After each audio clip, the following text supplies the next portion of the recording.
अस्सलाम वालेकुम वरहमतुल्लाहि वबरकातुहू।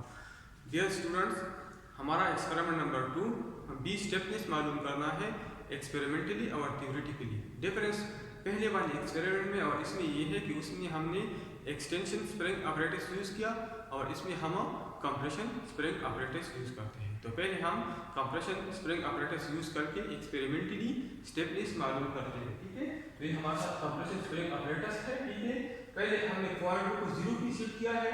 ठीक है, अब हम आहिस्ता आहिस्ता लोड डालते हैं और कंप्रेशन चेक करते हैं कि कितना कंप्रेशन इसमें आता है लोड डालने से। ठीक है, तो पहले हमारे साथ 0 पे ये हम 0 कंसीडर करते हैं, 0 पे हमारे साथ कंप्रेशन 0 है। ठीक है, अब मैं 5 न्यूटन लोड डालता हूं और कंप्रेशन भी चेक करता हूं। ठीक है, तो 5 न्यूटन लोड डालने से हमारे साथ कंप्रेशन आता है 7 मिलीमीटर। ठीक है, इधर अगर आप लोग देख ले तो 5 न्यूटन कंप्रेशन से हमारे साथ 5 न्यूटन लोड से हमारे कंप्रेशन 7 मिलीमीटर आता है। ठीक है, अब मैं फर्दर लोड डालता हूँ 5 न्यूटन, तो ये 10 न्यूटन हो गया।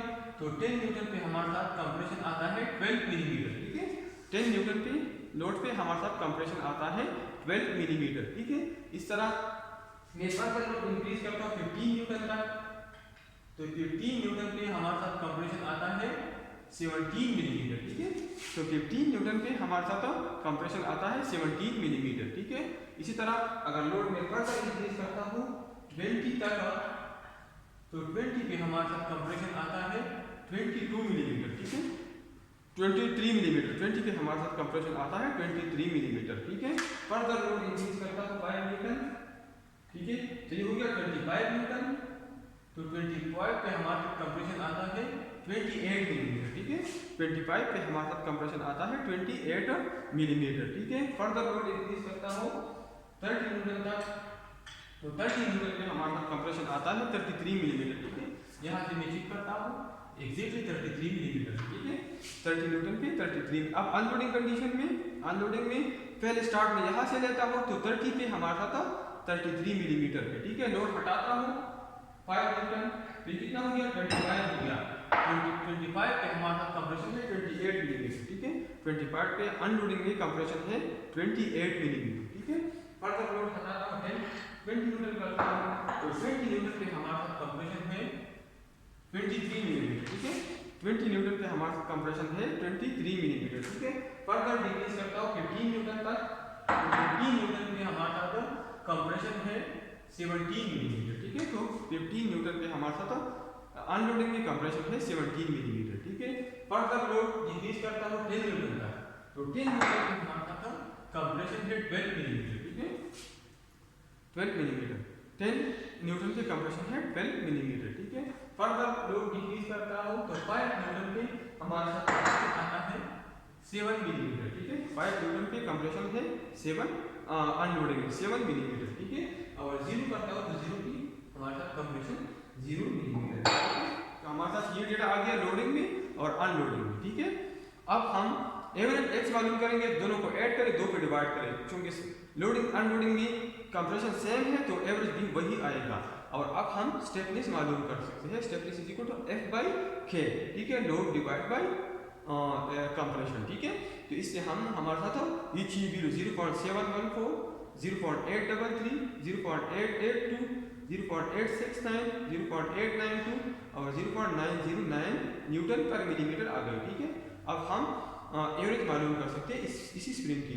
तो एवरेज हमारे साथ आ गया 0.849 न्यूटन पर मिलीमीटर। ठीक है, तो एक्सपेरिमेंटली हमारे साथ K आ गया। ठीक है, अब हम इससे हम ग्राफ ड्रा कर सकते हैं बिटवीन लोड एंड कंप्रेशन। ठीक है, और थ्योरेटिकली फार्मूला मैंने पहले आपको बता दिया कि हमारे साथ फार्मूला ये है K theoretically is equal to GT4 divided by 8NdQ। ठीक है, तो इस फार्मूले में अगर हम स्मॉल d वायर डायमीटर मालूम कर लें, मीन डाया मालूम कर, नंबर ऑफ एक्टिव कॉइल, और G हमारे साथ मटेरियल स्टील है तो उसकी मॉडुलस ऑफ रिजिडिटी आपको मालूम है। ठीक है, तो इससे आप थ्योरेटिकली K मालूम कर सकते हैं स्टेपनेस। ठीक है, तो हमारे साथ stiffness mean dia of the wire हमने मालूम किया 2.9 मिलीमीटर और with the help of vernier calliper, और मैंने बता दिया कि ये 2 हमारे साथ मेन स्केल से और 9 हमारे साथ 0.9 हमारे साथ वर्नियर स्केल की रीडिंग से आया है। ठीक है, वर्नियर स्केल का जो डिवीजन मेन स्केल के कोइंसाइड है तो उसको लीस्ट काउंट से मल्टीप्लाई करें और मेन स्केल रीडिंग से ऐड कर लें। इस तरह 31.5 में 31 मिलीमीटर मेन स्केल रीडिंग से आ गया, 0.5 हमारे साथ वर्नियर स्केल रीडिंग से आ गया। और मीन डाया हमारे साथ outer dia multi dia of wire से आ गया 28.6 मिलीमीटर, और नंबर ऑफ एक्टिव कॉइल हमारे साथ 23 मिलीमीटर आ गई। तो इससे आप के थ्योरेटिकल मालूम कर सकते हैं। सारा डेटा आप लोगों के साथ आ गया, तो आप लोग के एक्सपेरिमेंटली भी मालूम कर सकते हैं और के थ्योरेटिकली भी मालूम कर सकते हैं एक स्प्रिंग ए के लिए, ठीक है। तो दोबारा मैं पूरा डेटा आपके सामने शो करता हूँ, ठीक है। ये हमारे साथ एक्सपेरिमेंट नंबर 1 वाला डेटा है, ठीक है। मैं आपके सामने करता हूँ, वीडियो में आप देख सकते हैं टेबल 1 फॉर स्प्रिंग ए, ठीक है। लोड हमने चेंज किया है और लोडिंग कंडीशन, अनलोडिंग कंडीशन में हमने एक्सटेंशन मालूम किया है, ठीक है। और फिर लोडिंग और अनलोडिंग एक्सटेंशन से हमने एक्स एवरेज मालूम किया है, ठीक है। तो एक्स एवरेज और लोड की वैल्यू से हमने स्टेपनेस मालूम किया है, और फिर हमने आखिर में एवरेज स्टेपनेस पर स्प्रिंग ए के लिए मालूम किया है जो 0.715 न्यूटन पर मिलीमीटर है। इसी तरह स्प्रिंग बी के लिए लोड, फिर लोडिंग कंडीशन में एक्सटेंशन, अनलोडिंग कंडीशन में एक्सटेंशन, एक्स एवरेज और स्टेपनेस हमने मालूम किया है, ठीक है। एक्स एवरेज लोडिंग वाला एक्सटेंशन और अनलोडिंग का एवरेज मालूम कर ले, क्योंकि सारी वैल्यू सेम है तो एवरेज भी वही आएगी, ठीक है। और स्टेपनेस हमने मालूम किया है, और फिर यहाँ से इन स्टेपनेस की वैल्यू से हमने एवरेज मालूम किया स्प्रिंग बी के लिए।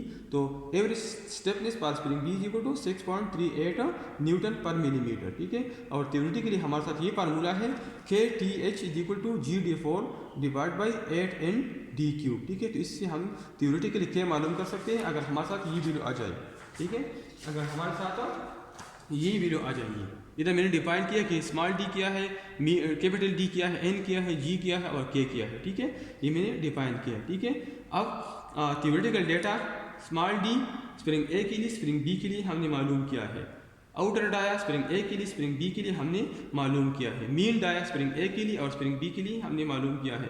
Number of active coil spring A के लिए और स्प्रिंग बी के लिए हमने मालूम किया है। तो फार्मूला यूज़ करके आप थ्योरेटिकल स्टेपनेस स्प्रिंग ए के लिए भी मालूम कर सकते हैं और स्प्रिंग बी के लिए मालूम कर सकते हैं, और आप ये बता सकते हैं कि अगर हमने मटेरियल के डायमेंशन चेंज की तो स्टेपनेस भी क्या फर्क पड़ा, कंक्लूजन में आप बता सकते हैं। ये एक्सपेरिमेंट नंबर 1 के लिए डेटा है, ठीक है। एक्सपेरिमेंट नंबर 2 के लिए ये डेटा है जो मैंने आपके सामने एक्सप्लेन किया, ठीक है। लोड हमने चेंज किया, लोडिंग कंडीशन में कंप्रेशन, अनलोडिंग कंडीशन में कंप्रेशन, और इसका एवरेज हमने मालूम किया, और एक्स और लोड की मदद से हमने स्टेपनेस मालूम किया, ठीक है। इन सब को जमा करके और फिर 6 के डिवाइड करके इसका एवरेज स्टेपनेस पर स्प्रिंग ए के लिए हमने मालूम किया, ठीक है। ये एक्सपेरिमेंटल रिजल्ट्स हैं एक्सपेरिमेंट नंबर 2 के लिए, ये वाला ये टेबल, ठीक है। अब थ्योरेटिकली फार्मूला आपको पता है, मैंने बता दिया। फार्मूले में जो अननोन है वो ये है, डी है, कैपिटल डी है, एन है और जी है। तो जी तो मटेरियल स्टील है, ठीक है। और wire diameter 2.9 millimetre vernier calliper की मदद से मालूम किया। Outer diameter 31.5 millimetre vernier calliper की मदद से मालूम किया। Mean dia 28.6 millimetre, difference of outer dia and wire diameter, और नंबर ऑफ एक्टिव कॉइल्स इस स्प्रिंग के लिए है 23, ठीक है।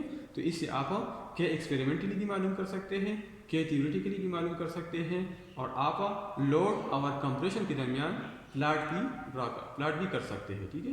Thank you.